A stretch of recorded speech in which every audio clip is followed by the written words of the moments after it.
नमस्कार दोस्तों, स्वागत है आप सभी का आपके अपने YouTube channel online study D में। और यहाँ पर हम देखेंगे सीटेट का जो पेपर हुआ, पेपर फर्स्ट, उसमें संस्कृत जो द्वितीय भाषा के रूप में थी उसमें किस प्रकार के प्रश्न देखने को मिले और काफ़ी सरल यहाँ पर पेपर जो है देखने को मिला। उम्मीद करते हैं आपका भी पेपर काफ़ी सरल रहा होगा। तो देखिए, सबसे पहले यहाँ पर संस्कृत भाषा के अंदर हम बात करते हैं तो गद्यांश पद्यांश इसमें देखने को मिला। और ये गद्यांश पद्यांश जो है ना, बहुत बार पूछा जा चुका। सीटेट के ऑफलाइन में अक्सर ये गद्यांश देखने को आपको मिलता ही है, जहाँ पर एक शेर के सिंह रहता है और बहुत सारे जानवरों को खा जाता है। उस प्रकार की कहानी आपने बचपन में भी सुनी होगी और उसी के ऊपर है ये। तो यहाँ पर सीधे सीधे यहाँ पर देखेंगे इसके उत्तर को, बहुना पशुना वधम का करोति स्मा। तो यहाँ पर उत्तर हो जाता है इस प्रश्न के लिए ऑप्शन फर्स्ट सिंह। दूसरा है अत्र गद्यांसी मृगेंद्र इति संबोधनम कश में प्रयुक्तम। तो यहाँ पर इसका लिए होगा ऑप्शन नंबर फोर्थ सिंहाई। आगे चलते हैं। यदि यूयम एवं इच्छत तहिर्भवतु तत् कथनमिदम कश्य वर्तते। तो यहाँ पर हो जाता है इस प्रश्न के लिए ऑप्शन नंबर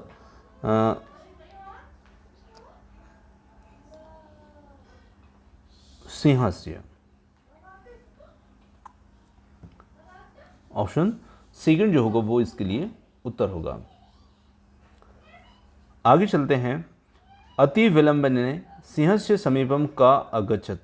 तो यहाँ पर हो जाएगा इस प्रश्न के लिए ऑप्शन थर्ड ससगा। खरगोश जो था वो वहाँ पर देरी से पहुँचा था। आगे आता है इदानीम इत्यस्मिन् अर्थे गद्यांशा का शब्द प्रयुक्ता। तो यहाँ पर हो जाता है ऑप्शन फर्स्ट अधुना। सविनियम इदम पदम किम अस्ति। तो क्रिया विशेषणम अवयव प्रत्यय या विशेषणम। तो यहाँ पर हो जाता है फर्स्ट क्रिया विशेषणम। अगला हमारा प्रश्न आता है समायात इत्यस्य पदस्य निर्वचनम किम अस्ति। तो यहाँ पर इसमें हमें इसका पद का जो मतलब विच्छेद करना है समायात पद का, तो इसमें आ जाता है सम आ कत। ऑप्शन फोर्थ जो होगा वो यहाँ पर उत्तर होगा। आगे चलते हैं तो अगला प्रश्न आता है निम्नलिखितेषु यत् क्रियारूपम अनेभ्य बाह्यम अस्ति तदुचित। तो यहाँ पर बन जाता है इस प्रश्न के लिए उत्तर गच्छामि। Option number third. चलिए, अगला प्रश्न है। एक यहाँ पर दे रखा है सिद्धार्थ और देवदत्त की जो कहानी है, ये भी अक्सर पूछी जाती है और ये कहानी भी आपने बचपन में बहुत बार सुनी होगी, है ना। जिसका देवदत्त जो है उसका चचेरा भाई रहता है और वो हंस को मारता है और सिद्धार्थ उसकी रक्षा करता है। दोनों आपस में लड़ते हैं, राजा के पास पहुंचते हैं, राजा उसका निर्णय करता है। वही कहानी यहाँ पर देखने को मिलेगी और काफ़ी सरल सी कहानी है। सिद्धार्थ केन प्रयोजना उपवनम अगच्छद। तो सिद्धार्थ जो था वन में क्या कर रहे थे, तो वहाँ पर हो जाएगा भ्रमणाय, यानी कि सुबह सुबह घूमने के लिए वो गए थे। आगे देखिए, यहाँ पर सिद्धार्थस्य देवदत्तस्य च मध्य किम अभवत। तो इन दोनों के मध्य में क्या होता है, विवाद हो जाता है। हंस को लेकर के दोनों के मध्य विवाद हो जाता है।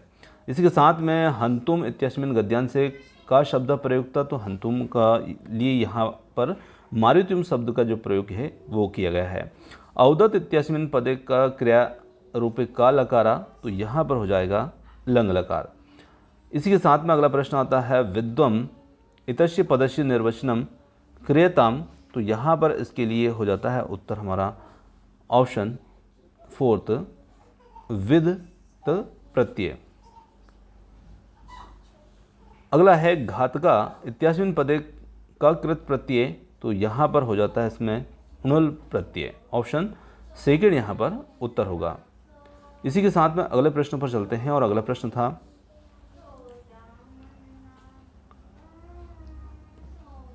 करुणया अस्मिन् पदे का विभक्ति वर्तते। तो यहाँ पर हो जाता है तृतीय। Option fourth. सर्वाधिक।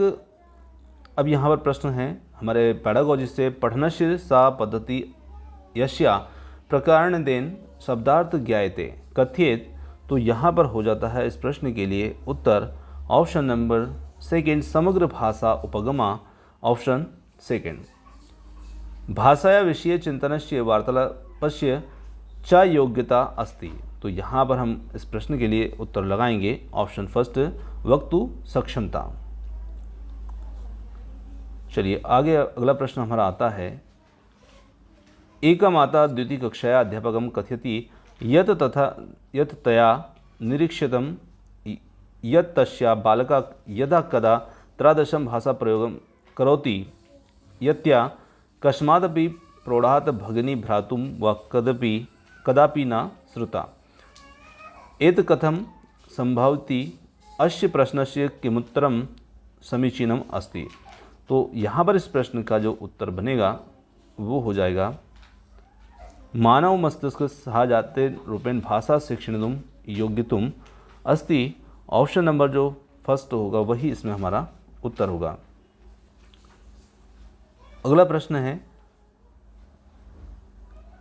पूर्वोत्तरं साक्षरतं प्रोत्साहितुं प्रौढजना एकबालकस्य उभौ सह एवं पुस्तकं पश्यता प्रौढजना प्रश्नान् पृच्छति वार्तालापं प्रारब्धुं तदनु उभयो भूमिका परिवर्तते तथा बालकः प्रौढं प्रश्नान् पृच्छति, इयं पद्धति किम कथ्येत। तो इस पद्धति को हम क्या कहेंगे?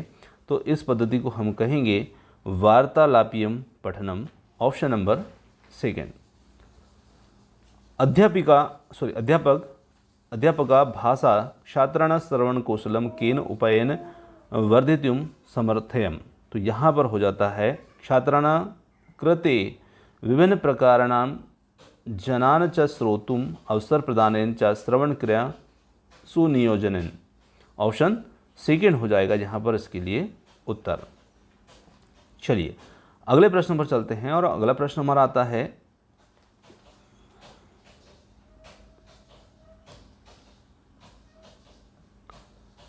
प्राथमिक स्तरे भाषाया शुद्धता सर्वाधिक महत्वपूर्ण अस्ति। इसके पीछे कारण बताया है, व्याकरणं प्राथमिक पाठ्यक्रमस्य अविभाज्यम अंगम अस्ति। अब यहाँ पर निम्नलिखित में से संकेतेभ्य शुद्धम उत्तरम चिनोत, मतलब सही उत्तर का चयन इसमें हमें करना है। तो यहाँ पर इस प्रश्न के लिए हमारा सही उत्तर जो बनेगा वो बन जाता है ऑप्शन नंबर सेकेंड, ए सत्यम अस्ति परम आर असत्यम अस्ति, क्योंकि प्राथमिक स्तर की बात हो रही है। भाषाया प्रकृते विषये भाषा शिक्षणस्य प्रकृते विषये बाल शिक्षा व्यवस्थायां उभयोस्य प्रयोगिता विषये ये सिद्धांता विश्वासश्च सन्ति ते किम कथ्यन्ते, तो यहाँ पर हो जाता है क्रियाविधि, ऑप्शन थर्ड होगा उत्तर। अगला प्रश्न है, रचनात्मक मूल्यांकनम अस्ति, तो रचनात्मक मूल्यांकन में क्या है? तो यहाँ पर हम कह सकते हैं निरंतरम विकासेन प्रोन्नतया च संबद्धया, तो रचनात्मक मूल्यांकन निरंतर विकास से और बच्चों को प्रोन्नत करने से संबंधित है। अगला प्रश्न आता है, बालकानां कृते पाठयोजना निर्माण काले अध्यापिका पूर्णतया समग्र शरीर प्रतिक्रिया विधिम अविलंबितवान निम्नलिखितेषु का प्रविधि पाठे समग्र शरीरम प्रतिक्रिया विधि प्रवेष्टियों प्रयुक्तम, तो यहाँ पर इस प्रश्न के लिए उत्तर बन जाता है ऑप्शन नंबर फर्स्ट, ता क्रिया प्रयुक्तवा या छात्रान् श्वासनेषु तिष्ठा एवं युगलेषु समूहेषु व कार्य कर्तुं सहयोगं कुर्या। अगला प्रश्न है, व्याकरण विषय का अवधारणा एन विश्वासं वर्धति यत् भाषा शिक्षण नियम शिक्षण में वास्ति, तो यहाँ पर इस प्रश्न के लिए उत्तर होगा निर्गणात्मक, ऑप्शन नंबर फोर्थ। आगे चलते हैं, अगला प्रश्न आता है,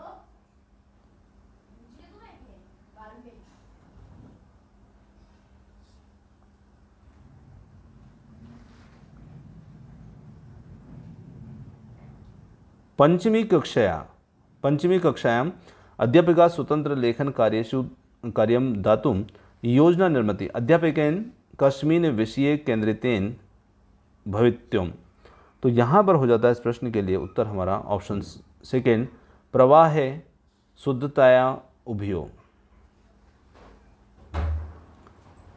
ऊर्ध्ववाद इत्यस्य अर्थोमस्ति यत् समग्र अर्थो उद्भव यदा तदा अथ ऊर्ध्वम इत्यस्य को अर्थ। तो यहाँ पर इस प्रश्न का उत्तर जो होगा वो हो जाता है ऑप्शन नंबर 4, सार मुख्य अर्थस्य ग्राह्यो। आगे चलते हैं, अगला प्रश्न आता है, निम्नलिखितेषु अध्यापकस्य प्रमुख दायित्वं किम नास्ति। तो यहाँ पर इस प्रश्न का जो उत्तर होगा वो हो जाएगा छात्रस्य संप्रेषणात्मक आवश्यकतानां ज्ञानम। ऑप्शन नंबर 4, एका शिशु एका पुस्तकं ग्रहीति सा शीर्ष उपस्थिता कृत्वा समरूपेण ग्रहति पृष्ठानि च परिवर्तते, एतत् समग्रतया सम्मिलितं करोति। तो यहाँ पर इस प्रश्न का उत्तर होगा ऑप्शन नंबर 4, उद्भवितानि साक्षरता कौशलानि। यानी कि एक बच्चा जो है वो जब किताब को पृष्ठ को पलटता है तो उसका क्या यहाँ पर मतलब निकलता है, तो उसका मतलब उसमें कौन सा कौशल विकसित हो रहा है। तो बच्चे में यहाँ पर जो साक्षरता उभरती साक्षरता यहाँ पर प्रदर्शित हो रही है, कौशल विकसित हो रहा है। अगला प्रश्न है कथनम। फिर यहाँ पर कथन दिया हुआ है, छात्रा भाषां अधिग्रहीतुं यतते जन्मता एवं भाषा ग्रहीतुं तत्परा भवन्ति, परिवेशस्य अस्मिन् कार्ये किमपि योगदानं नास्ति। कारण दिया है छात्र केंद्रिता कक्षा परिवेश भाषा अधिग्रहण महत्वपूर्ण प्रभाव ददाती। तो यहाँ पर इस प्रश्न का जो उत्तर है वो है हमारे लिए विकल्प नंबर 3, ए असत्य है पर आर सत्य है। और इस प्रकार के प्रश्न जो हैं वो संस्कृत के अंदर देखने को मिले हैं। तो उम्मीद करते हैं वीडियो आपको पसंद आया होगा, और वीडियो पसंद आया हो तो वीडियो को लाइक शेयर, चैनल को सब्सक्राइब करना मत भूलिएगा। आपने समय दिया उसके लिए बहुत बहुत धन्यवाद।